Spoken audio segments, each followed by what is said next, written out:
एक शानदार बर्फ का महल में स्नो क्वीन रहती थी, जो बहुत खूबसूरत और नेक दिल थी। बर्फ से ढके हुए महल के करीब ही साहू नाम का गांव था, जहां लोग अक्सर बर्फ की मलका और उसके चमकते महल की कहानियां सुनाते थे।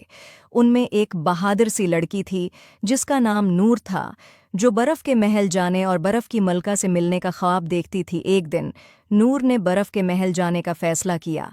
उसने अपने सबसे गर्म कपड़े पहने और दौड़ दूर तक चमकते महल की तरफ रवाना हो गई। सफ़र तवील और ख़तरनाक था, लेकिन नूर का अज़्म कभी कम न हुआ।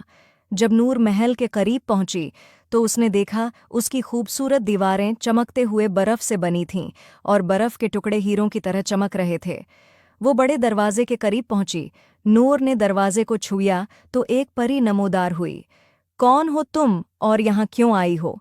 नूर ने कहा, मैं बर्फ की मलका को देखने आई हो। परी ने कहा, उसके लिए तुम्हें एक फूल लाना होगा, तभी ये दरवाज़ा खुल सकता है।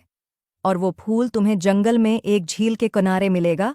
और परी ने नूर को एक जादुई सितारा दिया जो चमक रहा था, और कहा, ये तुम्हारे काम आएगा। नूर ने जंगल में जाने का फैसला किया। जंगल में चलते चलते वो एक झील तक पहुंची और उसने वो फूल तलाश किया। नूर ने फूल को देखा और उतारने की कोशिश की तो बहुत से मगरमच्छ ने हमला कर दिया। नूर देखकर डर गई, मगर फिर उसने बहादुरी से उनका मुकाबला किया और फूल हासिल कर लिया। नूर फूल लेकर महल गई, दरवाज़ा खुद ब खुद खुल गया।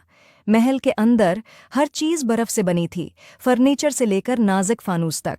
अचानक बर्फ की मलका जाहिर हुई, जो खालिस सफ़ेद लिबास और बर्फ के क्रिस्टल का ताज पहने हुई थी। खुश आमदीद नूर, मैं तुम्हारा इंतज़ार कर रही थी। तुम्हारी बहादुरी और अज़्म ने तुम्हें यहाँ तक पहुँचाया है। नूर हैरत ज़दा होकर झुक गई। बर्फ की मलका ने नूर को शानदार बर्फ़ानी मुजस्मे और दलक्ष बर्फ़ानी बाग दिखाए। जब सूरज गुरूब होने लगा और बर्फ पर सुनहरी रोशनी बिखरने लगी, तो बर्फ की मलका ने नूर को एक खास हार दिया, एक बर्फ का लाकट जो जादुई रोशनी से चमक रहा था। ये तुम्हारी हर मुश्किल में मदद करेगा, बर्फ की मलका ने कहा। नूर ने बर्फ की मलका का शुक्रिया अदा किया और वो वापस गायों की तरफ रवाना हो गई। उम्मीद है आपको स्टोरी